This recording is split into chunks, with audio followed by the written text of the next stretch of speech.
안녕하세요. 믿는 도끼에 성하지도 않은 발목을 찍혔던 40대 후반 남자입니다. 여러분, 불행은 친구를 시험하고 번영은 적을 시험한다. 라는 말을 아시나요? 이 말은 어려운 시기엔 진정한 친구가 누구인지 알 수 있다는 뜻이라고 합니다. 저는 저 말을 처음 들었을 때 적어도 저 격언이 제 가족에겐 해당되지 않는 말이라고 생각했어요.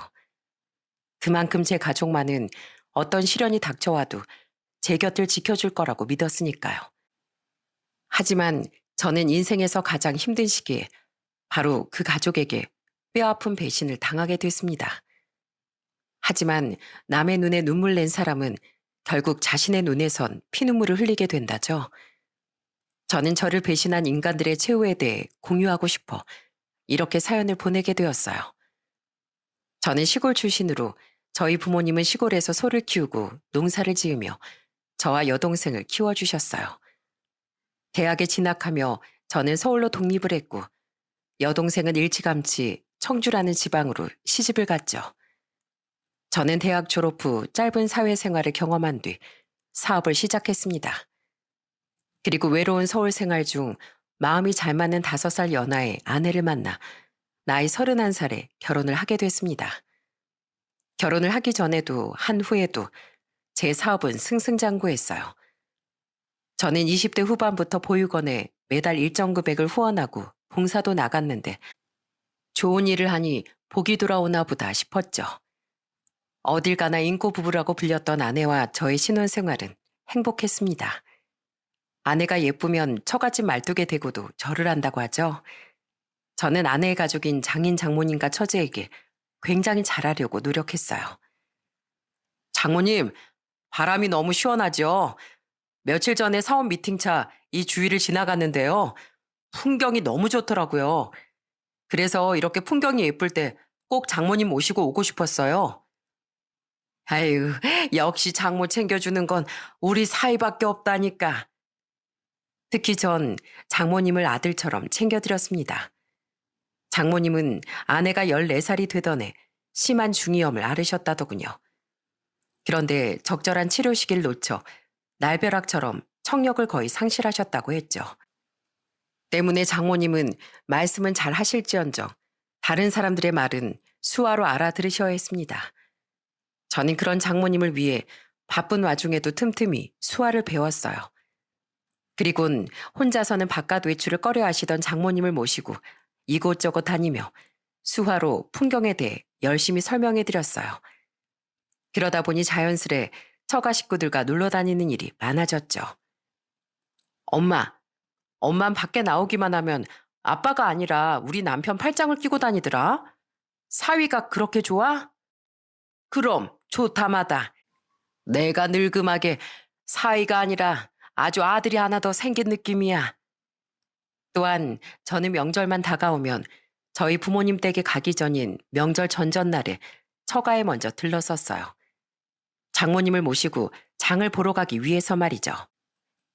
그냥 나나 윤주가 같이 가면 된다니까 뭐하러 영주도 없이 이렇게 매번 자네 혼자 장 보는 걸 도와주러 오나? 명절에 장 볼 게 어디 한두 갠가요? 무거울 텐데 장인어른이난 처제보단 건장한 제가 따라가서 장모님 도와드리는 게 낫죠. 집사람은 애들 보느라 힘든데 뭐하러 데려와요? 얼른 장모님 모시고 다녀오겠습니다, 장인어른.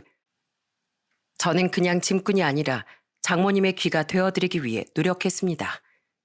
장모님은 항상 다니던 큰 마트로 장을 보러 다니셨는데 그러다 보니 오래 일하신 마트분들은 대부분 장모님을 알고 계셨어요. 아주머니, 또 사위랑 장 보러 오신 거예요? 아유, 사위 잘 얻어서 너무 좋으시겠수. 아주 얼굴이 폈어. 장모님, 지금 생선 코너 이모님이 사위 잘 얻어서 좋겠다고 제 칭찬을 해주셨어요. 자랑스러우시죠? 그랬어? 예, 좋습니다. 아주 살맛이 나네요. 아주머니도 꼭 나 같은 좋은 사위 얻으세요. 장모님은 배려심 많고 누구에게든 친절한 천사 같은 분이셨습니다. 장인은 그런 장모님과 성격이 조금 다르긴 했지만 그때만 해도 좋은 분이었어요. 하지만 워낙 현실적인 분인지라 처음엔 제가 보육원에 후원하는 일을 이해하지 못하시더군요. 그래도 전 불쾌하지 않고 장인어른께 나름의 이유를 설명드렸죠. 그럴 돈 있으면 가족들한테 고기라도 한 번 더 사주지. 아, 왜 쓸데없이 모르는 사람들한테 돈을 써? 제가 예전에 꿈을 잃지 않고 살아가는 보육원 아이들에 대한 다큐멘터리를 본 적이 있거든요. 그때 너무 눈물이 나서 어떻게든 그 애들에게 도움이 되어주고 싶었어요. 그래서 적은 돈이나마 후원도 시작하고 봉사도 다니게 된 거예요. 물론 다달이 몇백, 몇천만 원씩 후원하는 사람들에 비하면 적은 금액이지만 형편이 되는 만큼이라도 꼭 세상에 도움이 되고 싶었거든요. 그러니까 그렇게 세상을 돕는다고 자네한테 돌아오는 게 뭔데? 물론 제가 돌려받지 못할 수도 있죠. 그래도 저처럼 가진 걸 나누는 사람이 많아진다면 언젠가 제 가족, 제 자식들이라도 누군가의 티끌만한 도움 정도는 받을 수 있지 않겠어요? 제가 몇 번이나 그렇게 말씀드리자 그제야 장인어른은 더 이상 이야기를 꺼내지 않으셨습니다. 여전히 못마땅한 눈치긴 했지만은요. 저는 결혼 후에도 꾸준히 후원을 했고 때로는 혼자 또 때로는 아내와 처제 장모님과 함께 보육원 봉사도 이어갔어요. 그 덕분인지 제 사업은 고꾸라지는 일 없이 날로 번창해 주었죠.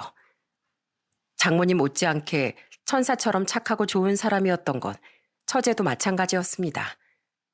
처제는 아내보다 한 살이 어렸는데 고맙게도 저를 잘 따라줬어요. 저는 제 여동생보다도 훨씬 어린 처제에게 가끔 용돈도 주고 밥도 사주며 잘해줬죠. 그러다 제가 결혼한 지 2년쯤 지났을 때 이런 일도 있었어요. 형부, 저 진짜 너무 힘들어 죽겠어요. 처제, 울어? 갑자기 무슨 일인데 전화하자마자 울어. 저희 회사 같은 부서에 노총각 상사가 한 명 있거든요. 그런데 그 사람이 싫다는데도 자꾸만 절 쫓아다니고 메신저랑 메일로까지 만나자, 아이는 몇 명이나 낳자 이러면서 자꾸 추근덕대는 거예요. 걱정하실까봐 부모님께 말씀도 못 드리고 윗선에 말해봤는데 제가 예민하게 군다는 식으로 반응하더라고요. 워낙 회사가 보수적이고 그런 잡음을 싫어하다 보니까 같은 부서 동료들도 저를 도와주지 못하는 상황이고요. 저 너무 괴로워요. 어렵게 들어간 회사인데 그만두는 수밖에 없을까요? 처제는 같은 회사 이상한 찐득이에게 잘못 걸렸다며 제게 고민을 토로하더군요. 혼자서 어떻게든 견뎌내 보려다 결국 참지 못하고 평소 고민을 잘 털어놓던 제게 이야기를 꺼낸 거죠. 저는 처제를 안심시킨 뒤 직접 처제의 회사로 찾아가 항의를 했습니다. 회사 직원이 이렇게 고통을 당하고 있는데 왜 회사에선 손을 놓고만 있습니까? 그 직원을 이대로 방치한다면 저는 법적 조치를 취할 수밖에 없습니다. 그리고 제가 아는 기자가 몇 있는데 그 기자들한테 이 회사의 실체에 대해 고발도 할 거예요. 아이고, 무슨 오해가 있으셨나 봅니다. 안 그래도 어떻게 일을 처리해야 하나 우리도 고민하던 차였어요. 만만하게 봤던 여직원 대신 가족이 강하게 나서자 그제야 회사에선 그놈에게 가벼운 징계를 내린 후 다른 층의 먼 부서로 보내버리더군요. 그리고 그 일이 좋은 사례가 되어 다른 직원들도 행동을 더 조심하는 분위기가 되었다고 하더라고요. 고마워요, 형부. 그런 놈 때문에 회사 그만두기 싫었는데 형부 덕분에 이제 살 것 같아요. 저는 항상 형부 형부하며 저를 따르던 처제가 참 예뻤습니다. 처제는 제가 결혼한 지 5년 뒤 집도 잘 살고 사람 좋은 남자를 만나 결혼을 했어요. 저는 그때 오빠 같은 마음으로 처제에게 고급 혼수를 모두 마련해 주었죠. 형부, 이러지 않으셔도 돼요. 제가 죄송해서 이렇게 비싼 것들을 어떻게 받아요. 내 손 아래 동서 될 사람이 좋은 집 해온다며. 그럼 그 집에 맞는 혼수라도 채워가야 처제가 기가 덜 죽을 거 아니야. 처제, 나는 이 집 사위이기도 하지만 또 아들이기도 해. 그러니까 결혼하고 나서도 힘든 일 있으면 날 오빠라고 생각하고 꼭 연락해야 돼. 알았지? 처제는 고마운 마음에 결국 눈물까지 흘리더군요. 그렇게 처가의 진심으로 자라던 제게 처가 식구들도 아내도 굉장히 고마워했죠. 하지만 처가 식구들과의 행복한 시간이 끝없이 이어졌던 건 아니었습니다. 제가 결혼한 지 8년 뒤 장모님께선 그만 병환으로 이르게 세상을 떠나셨거든요. 장모님은 사경을 헤매시던 마지막 순간에 눈까지 보이지 않게 되셨어요.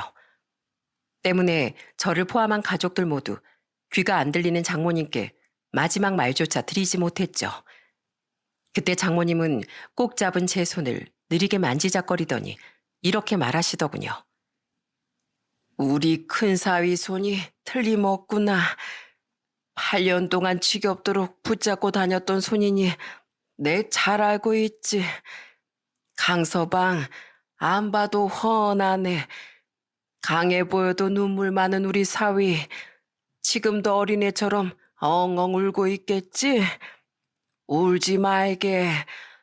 물론 우리 가족들 덕도 있지만 난 자네와 지내던 그 세월이 새 아들을 얻은 것처럼 넘치게 행복했네.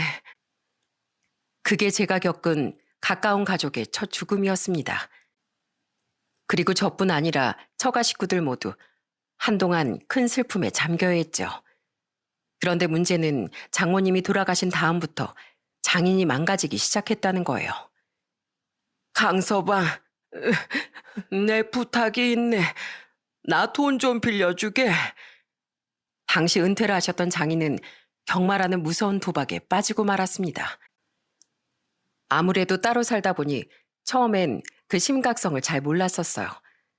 가끔 주말에 전화드릴 때 경마장에 있다시기에 그냥 남들처럼 놀러 가셨겠거니 생각했던 거죠. 그런데 어느 날 장인이 제게 전화해 돈을 빌리지 않겠어요? 장인어른, 제가 혹시나 해서 묻는 건데 혹시 경마 때문에 돈이 필요해서 그러신 건 아니죠? 사실은 맞네. 내가 홀라당 미쳐서 그동안 모은 재산의 퇴직금까지 경마로 홀라당 다 날려버렸어.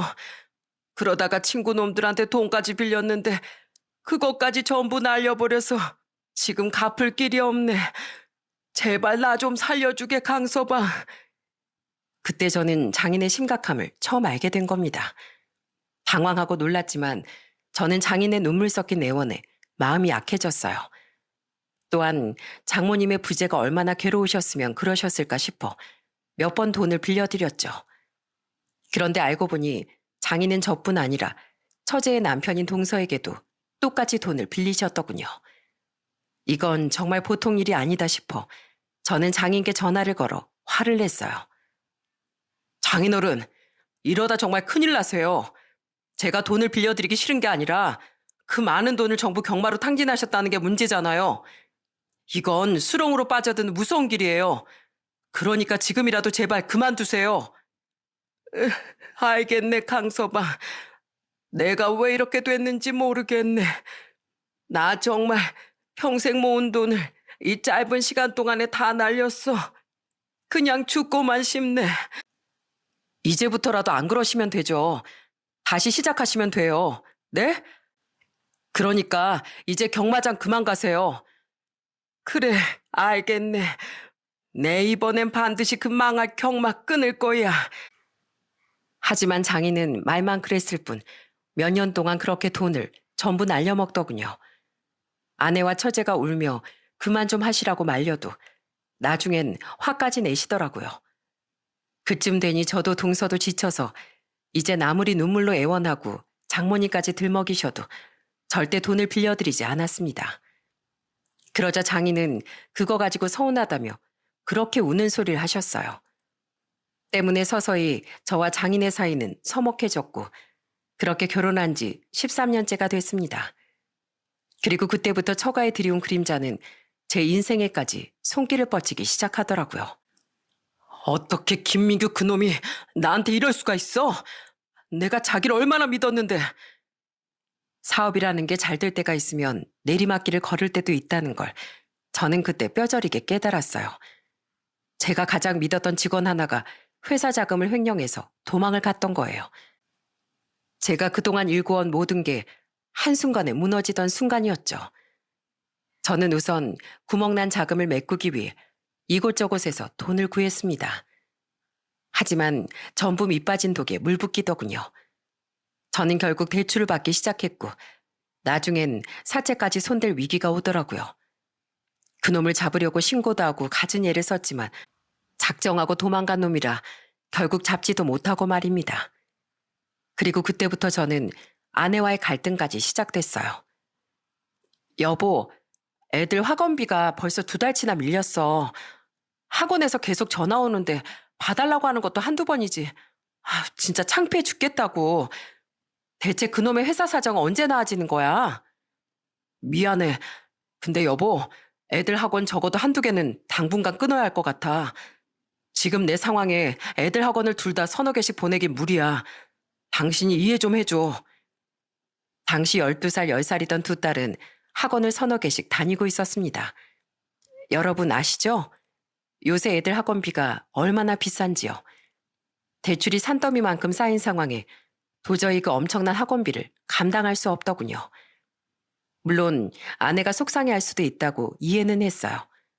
하지만 제가 일부러 그런 것도 아닌데 적어도 저를 원망하기보단 저를 위로해줘야 하는 거 아닙니까? 그리고 그 이후로도 아내의 태도는 계속해서 쌀쌀맞아지기 시작했어요. 당신 카드 안도 막았어? 백화점 갔다가 카드 안 긁혀서 나 완전 개망신 당했어. 애들 친구 엄마들이랑 브런치 모임 가서도 아주 쪽팔려 죽을 뻔했다고. 이번엔 내가 계산하는 차례였는데 나한테 말도 없이 그러면 어떡해? 내가 분명히 카드 한도 줄일 거라고 말했잖아. 당신이 그렇게 펑펑 써대는 카드값 앞으로 감당 못한다고. 그때 내 말 무시하고 절대 안 된다고 막무가내로 반대했던 건 당신이야. 낼 돈이 있어야 카드 한도도 늘리지. 지금 회사가 망하기 직전인데 백화점? 브런치? 지금 이게 남 일이야? 그럼 뭐 갑자기 몸빼바지라도 입고 나가서 나물이라도 팔아오리? 평생 살던 생활 패턴을 어떻게 바꾸라고? 필요하면 바꿔야지. 애들 학원도 못 보내고 있는 판에 무슨 백화점 쇼핑이고 얼어 죽을 브런치야? 나도 정말 최선을 다하고 있어. 이럴 때일수록 당신은 나를 타박하는 게 아니라 도와줘야 하는 거 아니야? 당신 큰애 임신한 뒤로 일 한 번 한 적 없잖아. 이럴 때 아르바이트라도 해서 날 좀 도와줘야 되는 거 아니냐고. 언젠 마음 편히 애들만 보라면서 내 손에 물도 안 묻히게 해준다며. 몰라. 진짜 다 짜증나. 뻔뻔해도 이렇게 뻔뻔할 수가 없었습니다. 아내는 제가 돈이 없어지자 태도가 180도 변한 거예요. 너무 서럽고 아내가 원래 이런 사람이었나 싶어 실망스럽기도 했죠. 그렇게 모든 게 수렁으로 빠져들고 있을 때 저를 도와준 귀인은 저희 부모님과 동서였습니다. 부모님은 소 몇 마리와 땅을 조금 팔아 저를 도와주셨고 동서는 천천히 갚아도 된다며 처제와 함께 제게 목돈을 건네주더라고요. 사정이 좋지 않았던 여동생 부부는 제게 미안해했는데 그 마음만으로도 어찌나 고마웠는지 모릅니다. 그 와중에 아내라는 사람은 어쩜 그렇게 저를 구박하기에만 바쁜지 아내에 대한 서운함은 쌓여만 갔죠. 그렇게 사채비 치는 것만 피하며 겨우겨우 견디고 있던 와중 제겐 또 다른 불행이 찾아오더군요. 그건 결혼한 지 15년이 지났던 해였어요. 선생님, 검사 결과가 뭔가 잘못된 게 아닐까요? 저 그렇게 심각할 정도로 많이 아프지도 않았는데요. 원래 이 암이라는 게 위기의 순간까지 숨을 가만히 죽이고 있는 아주 무서운 병입니다. 당장 수술하고 치료 시작하셔야 해요. 회사 일로 바쁜 일상 속에서 전 전혀 건강을 돌볼 여유가 없었어요. 그런데 어느 날부터 피로감이 너무 심해지고 살도 급격히 빠지더군요. 또한 평생 가지고 있지도 않던 변비가 생기더니 변비와 설사가 번갈아가며 찾아오기 시작했어요. 마지막으로 배변 시 출혈까지 반복되자 너무 불안하더라고요. 그러다 어느 날 너무 심해진 복통 때문에 병원을 찾게 됐죠. 그때 대장 내시경을 통해 저는 종양을 발견하게 되었습니다. 그리고 이후 추가 검사 결과 암이 인근 림프절로 전이된 상태라는 대장암 3기 진단을 받게 된 거예요. 의사는 제게 즉각적인 수술과 치료가 필요하다고 설명했어요. 저는 당장 입원 후 대장 일부를 절제하고 전이된 림프절을 제거하는 수술을 받게 됐죠. 그리고 항암 치료 전 회복을 위해 한동안 쭉 입원을 하게 됐는데 아내는 정말 눈 하나를 깜짝하지 않더라고요. 당신은 남편이 내가 암에 걸렸는데 걱정도 안 돼? 어떻게 괜찮냐는 말 한마디를 안 해줄 수가 있어? 아내는 제가 처음 대장암 소식을 알렸을 때도 그저 한숨만 쉬더군요. 그리고 수술 받은 지 얼마 안 됐던 어느 날 제가 서운함을 토로하니 갑자기 인상을 쓰더라고요. 그리고는 제게 이렇게 말하지 않겠어요? 그러게 본인 몸은 본인이 잘 챙겼어야지. 가뜩이나 돈 들어갈 일 투성인데 병원비도 얼마나 나올 거야? 아우 진짜 스트레스 받아. 당신 지금 날 걱정하는 거야? 돈을 걱정하는 거야?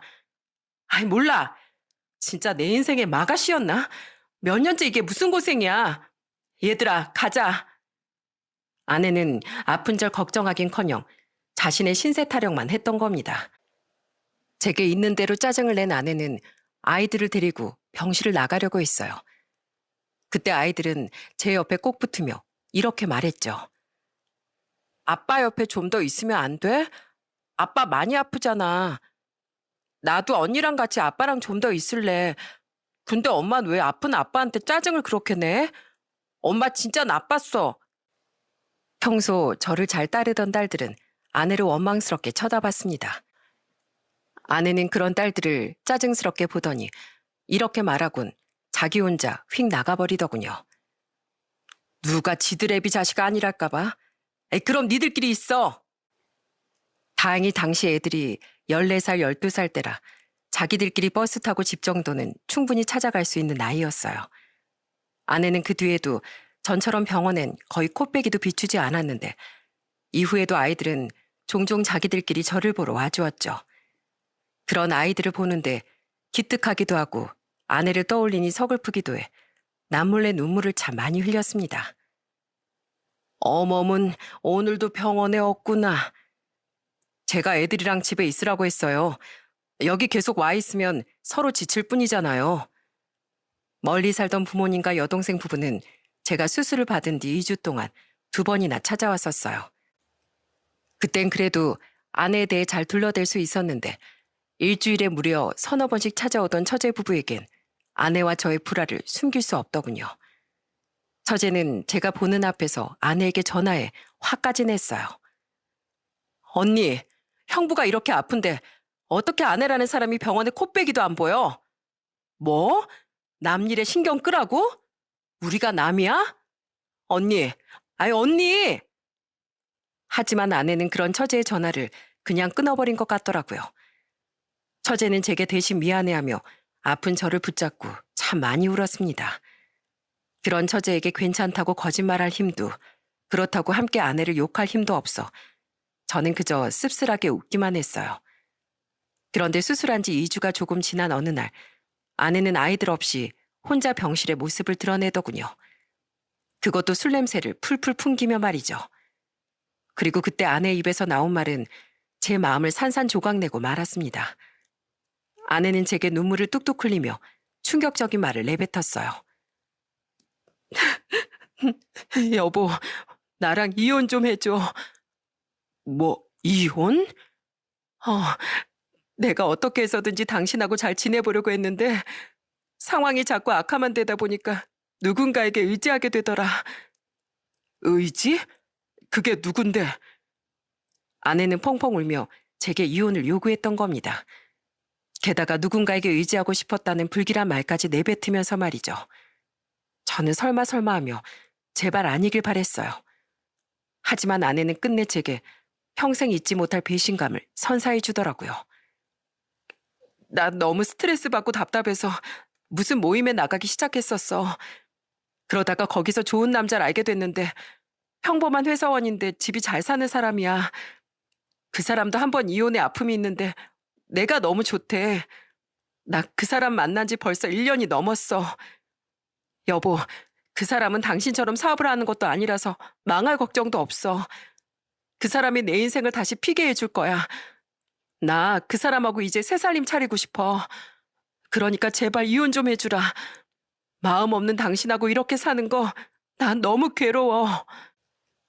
아내는 모임에 나가서 스트레스 풀겠다고 술을 먹고 다녔다더군요. 제가 나가서 아르바이트라도 해달라고 그렇게 부탁했는데 남편인 제 생각은 털끝만큼도 않고 말이에요. 그러다가 그곳에서 바람난 남자와 살겠다고 이혼을 요구하는데 어떤 남자가 눈이 돌지 않을 수 있겠습니까? 그것도 남편인 제가 가장 밑바닥으로 추락해 있을 때 말이죠. 저는 울분을 터뜨리며 말했어요.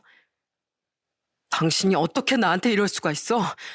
내가 당신한테 또 당신 식구들한테 어떻게 했는데. 내가 나중에 천벌 받을게. 근데 지금은 아니야. 이대로 몰락한 당신에게 내 인생 맡기기엔 내가 아직 너무 젊잖아. 내가 나중에 늙어서 벌 다 받을 테니까 지금은 제발 이혼만 해줘. 부탁해. 아내는 그렇게 배신감에 눈물만 흘리던 저를 두고 가버렸습니다. 병원이라 소리를 지를 수도 없고 너무 우라가 터져 눈물이 멈추지 않았어요. 혼자 멍하니 울고 있으니 마치 주마등처럼 그동안의 시간이 머릿속에 스쳐가더군요. 아내와의 연애 시절, 처음 결혼했을 때의 행복, 아이들을 낳았을 때의 감동, 처제와 장모님과의 추억 등등. 이제는 한 줌 잿더미가 될 과거의 기억들이 말이죠. 그 문드러지는 마음을 차마 부모님께는 어떻게 털어놓아야 할지 알 수가 없어 저는 고민 끝에 장인께 전화를 걸었습니다. 그리곤 장인에게 답답한 마음을 털어놓기 시작했어요. 그래, 강서방, 무슨 일인가? 몸은 괜찮나? 장인은 경마에 미쳐 있을지언정 수술한 저를 한 번은 찾아와 위로해 준 적이 있었습니다. 그런 분이었기에 적어도 저는 장인이 인간적인 면모는 잃지 않았을 거라 생각했어요. 하지만 그건 완전한 제 착각이었더라고요. 몸은 괜찮습니다. 그런데 장인어른, 조금 전에 집사람이 다녀갔는데요. 저한테 글쎄 이혼을 하자고 하더라고요. 그것도 1년 넘게 만난 남자랑 재혼하고 싶다면서요. 어떻게 그 사람이 저한테 이럴 수가 있어요. 물론 이혼은 할 건데요. 그냥 너무 화가 나고 답답해서 전화드렸어요. 드디어 알게 됐구먼. 미안하네. 사실 나도 다 알고 있었어. 지난주엔 이미 그 사내랑 같이 둘이서 나한테 인사도 하러 왔었네. 뭐라고요? 이미 그걸 다 알고 계셨다고요? 근데 어떻게 저를 감쪽같이 속이셨을 수가 있어요? 장인은 아내가 바람 피우고 있다는 사실을 이미 알고 있었던 겁니다. 어려울 때 사람이 걸러진다고 하지만 어떻게 가족이란 사람들이 이럴 수가 있답니까? 저는 연달아 제 뒤통수를 후려친 배신감에 뒷목이 뻣뻣해지는 기분이었어요. 그리고 장인은 화를 내면서 따지는 제게 도리어 뻔뻔한 소리를 내뱉더군요. 그러게, 자네가 내 딸 간수 좀 잘하지 그랬나? 사업도 망하고 대출만 늘어가는데 어떤 여자가 마음이 흔들리지 않을 수 있겠어? 나도 처음엔 이러면 안 된다고 애를 타일렀었네. 그런데 어쩌겠나. 아무리 딸이라고 한들 자식이 내 뜻대로 되는 것도 아닌데. 그래도 끝까지 뜯어 말리거나 저한테 말을 해주셨어야죠. 어떻게 그놈을 직접 만나기까지 하실 수가 있냐고요. 미안하게 됐네. 하지만 살지 죽을지도 모르는 자네 옆에 행복을 포기하고 남아있으라고 하는 것도 애비로서 딸에게 못할 짓이지 않나. 기왕 이렇게 된 거 우리 딸 그냥 놓아주게. 안 그래도 자네에게 계속 숨기기 힘들었는데 차라리 속이 시원하구만. 이만 끊겠네. 장인은 오히려 홀가분하다는 듯 말 같지도 않은 말을 하며 전화를 끊었습니다. 충격도 그런 충격이 없었죠. 그런데 아이러니하게도 그때 삶에 대한 제 의지가 치솟지 않겠어요? 어떻게든 살아남아서 복수하고 보란 듯이 떵떵거리면서 잘 살고 싶은 마음이 용솟음 치더군요. 나 오늘 짐 싸서 집 나가. 그 사람 집에 들어가서 살림 합칠 거야. 내 뜻은 확고하니까 빨리 마음 정해줘. 여태 고생해서 키워준 은혜도 모르고 애들은 곧 죽어도 당신 배신한 나랑은 안 살 거라더라. 웃겨 진짜. 당신은 당신 편 많아서 좋겠네. 그 뒤 아내는 이혼도 하기 전에 그놈과 살림을 합치러 가버렸습니다. 끝까지 반대했던 딸들까지 버리고서 말이죠. 고맙게도 아이들은 한동안 처제가 집으로 데려가 돌봐주었어요. 처제는 자신의 잘못도 아닌데 거의 이틀에 한 번꼴로 저를 찾아와 미안하다면서 사과하더라고요. 한 배에서 나온 딸인데 아내와 다르게 끝까지 참 착한 사람이라고 생각했죠. 당신 진짜 끝까지 이렇게 나올 거야? 빨리 이혼해 달라고. 언제까지 내 발목을 잡을 건데? 누구 좋으라고 이혼을 해줘? 절대로 안 돼. 한편 저는 이후 거의 한 달 동안 이혼을 해주지 않았습니다. 수술 5주 뒤부터 항암 치료 시작하며 저는 육체적 심적 고통을 함께 감내해갔죠. 처음엔 여유를 보이던 아내는 제가 진짜로 이혼을 해주지 않을 것 같자 며칠에 한 번씩 저를 찾아와 이혼을 요구했어요. 그러자 한 번은 약이 바짝 올랐는지 제게 이렇게 말하더군요. 그래, 어디 그렇게 한번 나와봐. 당신 어차피 살 가능성, 죽을 가능성 반반이잖아. 그럼 당신 죽을 때까지 기다리지 뭐. 보험금도 내 앞으로 나오면 그것까지 다 홀라당 내가 먹으면 되겠네. 당신 진짜 갈 때까지 갔구나. 당신 진짜 내가 알던 이영주 맞아? 대체 왜 이렇게 변한 거야? 날 이렇게 변하게 한 건 당신이야. 그러게, 누가 망하래? 누가 망하고 암까지 걸리라고 했냐고. 이런 말 듣기 싫으면 빨리 이혼해주면 되잖아. 아, 진짜 지긋지긋해. 아내는 제게 저런 잔인한 말까지 내뱉은 후 병실을 나가버렸습니다. 아내와의 관계 회복을 원하고 이혼을 해주지 않은 건 아니었어요. 다만 가장 힘든 시기에 저를 버린 아내를 아마 그런 식으로라도 괴롭히고 싶었던 것 같아요. 그리고 그로부터 며칠 지나지 않은 어느 날 처제가 저를 찾아왔더군요. 처제는 저를 보자마자 닭똥 같은 눈물을 흘리며 제 앞에 무릎을 꿇더라고요. 처제, 갑자기 왜 무릎을 꿇어? 얼른 일어나. 죄송해요, 형부. 제가 언니 동생으로서 형부한테 이렇게라도 용서를 구하지 않으면 안 되겠어요. 저희 언니요, 다음 주 주말에 상견례 할 거래요. 처제는 제게 아내가 상견례를 할 거라는 청천벽력 같은 소식을 전해줬어요.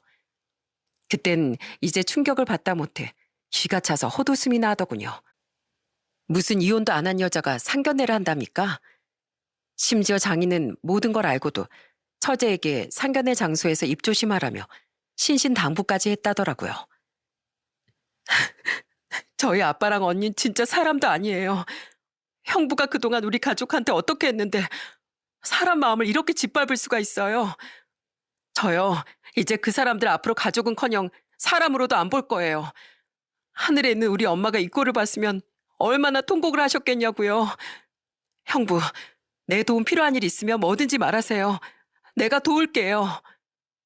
15년이라는 결혼 생활이 정말 허무하게 느껴졌습니다. 하지만 이미 돌이킬 수도 없는 일 어쩌겠습니까? 저는 펑펑 울고 있는 처제를 일으켰어요. 그리곤 처제에게 이렇게 말했죠. 그래도 이렇게 말해줘서 고마워, 처제. 처제 아니었으면 난 끝까지 바보처럼 당하고 있기만 할 뻔했네. 처제, 그럼 다음 주에 날 그 상견례 장소로 좀 데려가 줄 수 있을까? 당연하죠, 형부. 그런데 괜찮겠어요? 괜찮아. 몸도 많이 회복됐고 첫 항암 끝나고 회복 중이라 의사에게 말하면 잠깐 정도는 외출할 수 있을 거야. 이젠 나도 이 지겨운 관계를 끝내야지. 그래도 그 전에 속 시원하게 복수해주고 싶어. 그렇게 저는 마지막 복수의 때를 기다렸습니다. 대망의 상견례 날 저는 처제와 함께 상견례 장소로 향했어요. 환자복도 갈아입지 않고 말이죠. 상견례 장소로 가는 도중 집에서 조카들과 저희 아이들을 돌봐주고 있던 동서는 제게 전화로 응원의 말을 건네주기도 했어요. 형님, 같이 못 가드려서 죄송해요. 부디 기죽지 마시고 하시고 싶은 말 다 하고 오세요. 저도 집에서 응원하고 있겠습니다. 그렇게 동서의 응원에 힘까지 얻으며 저는 처제와 상견례 장소에 습격하듯 들이닥쳤습니다. 먼저 처제의 얼굴을 본 아내와 장인은 뒤따라 들어온 저를 보며 기겁을 하더라고요. 어? 윤준호 못 온다며? 뒤엔 제부야?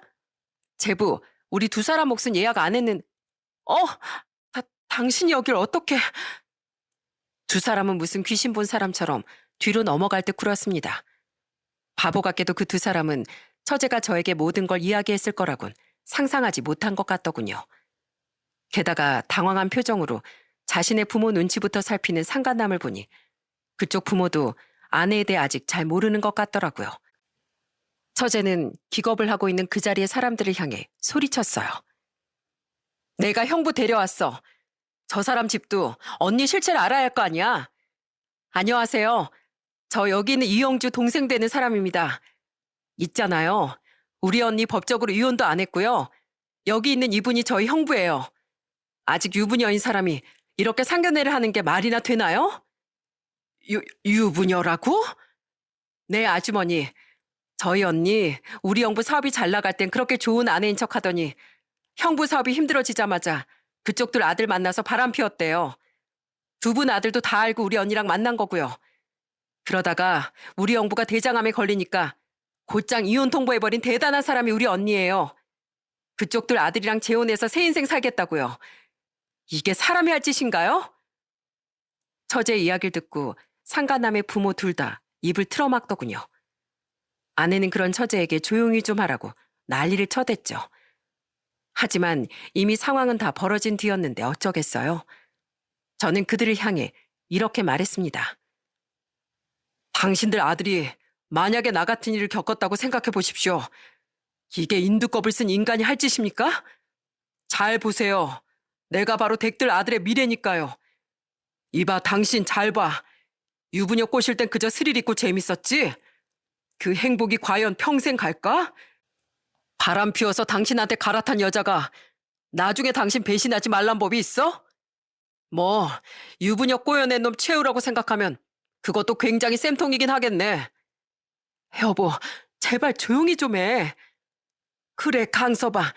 우선 진정하고 가족끼리의 문제 나중에 이야기함세. 어. 아내와 장인은 어쩔 줄 모르며 저와 처제를 쫓아내려고 했습니다. 하지만 그들의 말은 오히려 불난 집에 부채질을 한 꼴이 됐어요. 인상부터 한성질 있게 생기셨던 상간남의 모친이 새된 소리를 지르며 난리를 쳤거든요. 뭐, 여보? 강서방? 아휴, 진짜로 유부녀가 맞나 보네. 얘, 제임이 이혼했다면서 너 부모한테 거짓말한 거야? 아니, 엄마, 곧 이혼할 거라고 했어.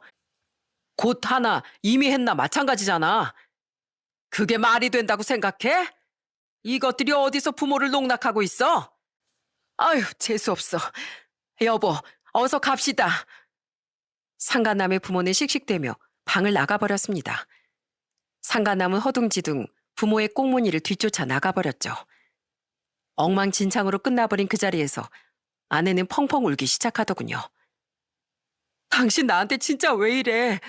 내가 진즉에 이혼해 달라고 했었잖아. 당신 어차피 나랑 더 살 생각도 없으면서 왜 이렇게 내 인생을 못 구워서 안달이냐고. 그래, 강서방. 내가 그렇게 알아듣게 말했는데 살지 죽을지도 모르는 목숨으로 우리 딸 앞날을 이렇게 망쳤어야 했나?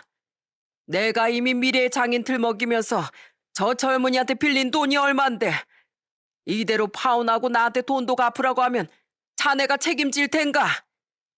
제가 그걸 왜 책임집니까? 그리고 파혼이요? 유부녀가 파혼이라니. 차라리 똥으로 매줄 쓴다고 하십시오. 아주 지나가다 똥개가 웃겠습니다. 그리고 당신, 내 눈에 눈물 내고 당신은 하하호호 웃으면서 살 수 있을 줄 알았어? 내가 잘 나갈 땐 그렇게 내 등 옆에서 편하게 살더니 당신하고 당신 가족한테 그렇게 잘한 날 짐짝버리듯 버리고서? 앞으로 당신 눈엔 그냥 눈물도 아니고 피눈물 날 일만 가득할 거야. 나도 더 이상 당신 안 잡아. 이렇게나마 대판 뒤집어 엎었으니까 앞으로는 당신 같은 여자 때문에 눈물도 한 방울 흘리지 않을 거야. 소원대로 이혼해 줄게. 이제 됐지? 저는 그렇게 지저분하게 아내와의 결혼 생활에 종지부를 찍었습니다. 그저 행복하기만 할 줄 알았던 결혼 생활의 끝이 이럴 거라곤 그전엔 미처 상상조차 하지 못했죠. 처제는 복잡한 감정 때문에 눈물을 흘리던 제 팔을 잡고 밖으로 이끌었어요. 형부, 이만하면 됐어요. 다 끝났으니까 이제 그만 가요. 야, 이윤주, 네가 그러고도 내 동생이야? 넌 대체 내 동생이야, 저 인간 동생이야? 망할 놈의 기집애, 넌 더 이상 내 딸도 아니야.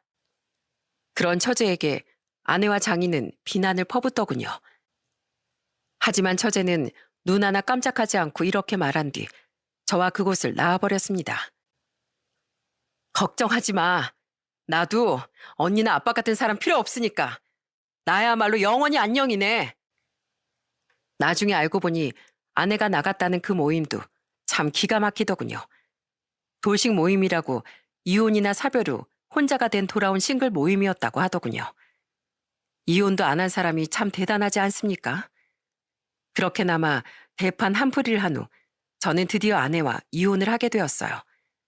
치료에 집중하고 투병하면서 틈틈이 사업 들여다보기만 해도 바쁜데 더 이상 그런 여자에게 시간 낭비, 감정 낭비 하기도 싫었으니까요.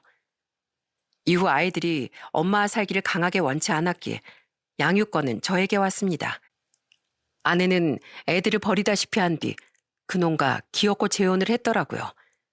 그쪽 집안에서 끝까지 반대할 줄 알았더니 그건 꽤 의외긴 했어요. 그러거나 말거나 더 이상 신경 쓰지 않고 저는 아내와 그놈에게 위자료까지 다 받아먹었죠. 아빠, 마지막 퇴원 축하해. 형부 퇴원 축하한다고. 애들이 얼마나 열심히 집을 꾸몄나 몰라요. 저기 풍선 보이시죠? 저거 저랑 남편이랑 우리 애들까지 총동원해서 일일이 다 붙인 거예요. 퇴원 축하해요, 형부. 저는 입원과 퇴원을 반복하며 꾸준히 치료를 받았습니다. 그동안 고맙게도 처제와 동서가 종종 저희 애들을 많이 돌봐줬어요. 그리고 살고자 하는 의지가 강했던 덕분인지 기적처럼 제 암덩어리가 사라지기 시작하지 않겠어요? 물론 항암 치료가 너무 힘들어서 포기하고 싶을 때도 많았지만 저는 아이들만 생각하며 이를 악물고 버텼습니다.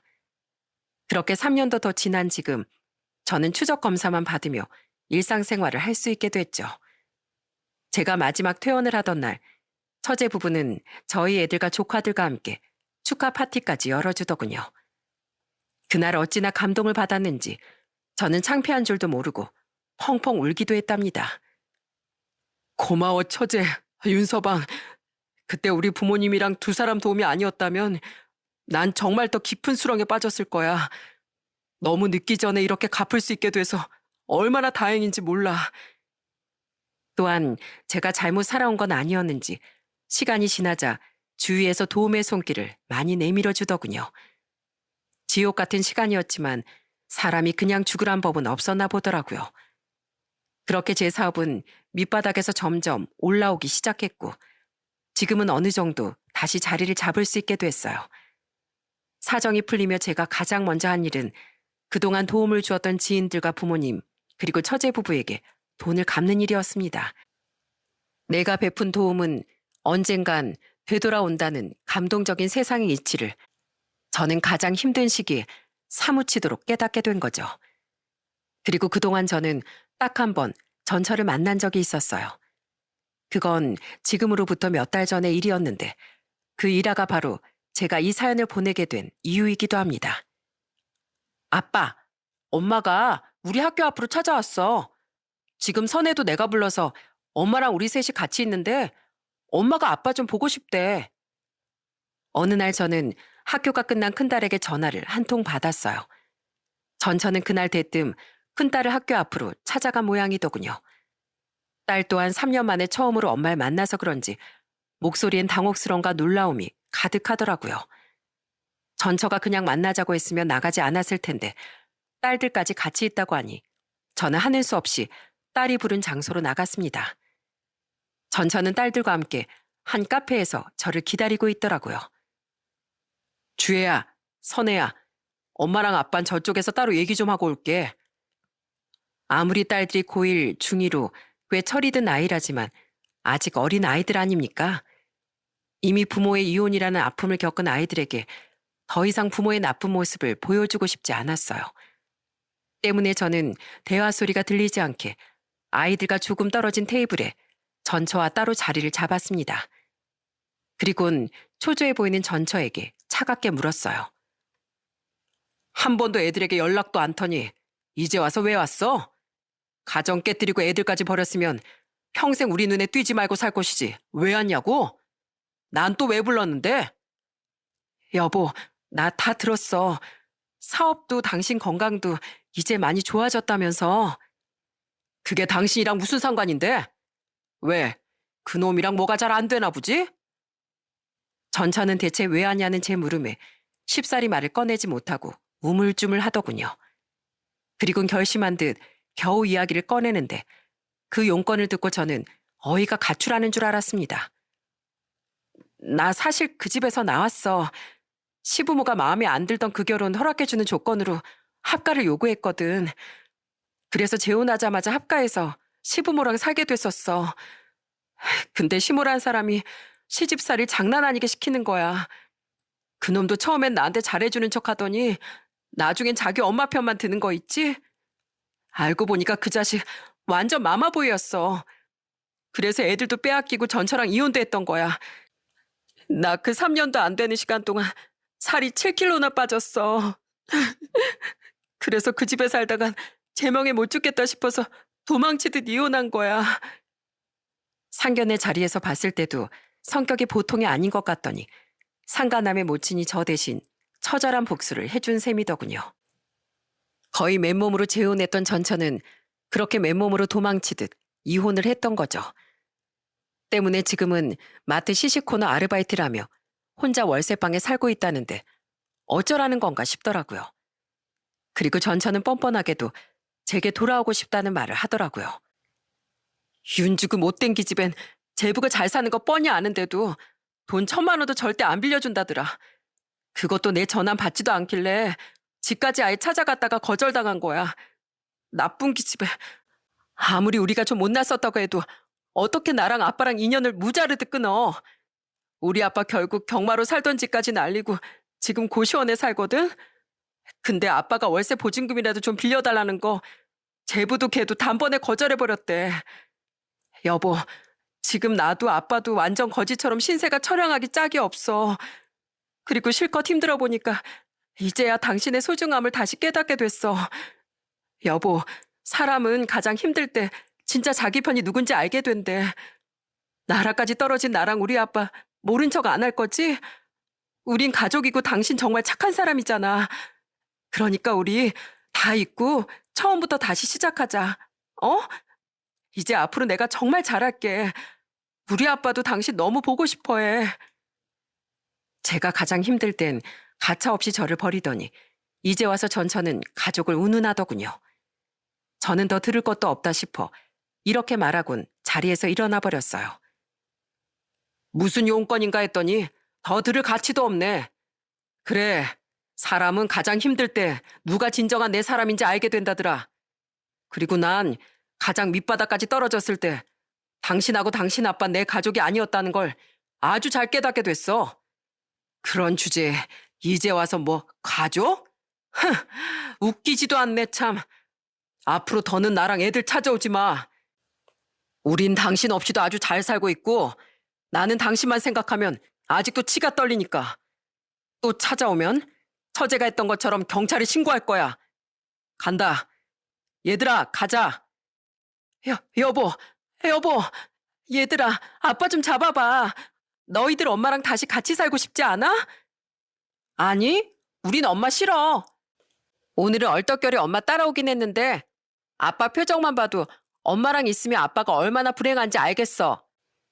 우린 아빠만 있으면 되니까 또 찾아와서 아빠 괴롭게 만들지 마. 전처는 끝까지 저를 붙잡으며 아이들에게까지 엄마라는 이름으로 애원했어요.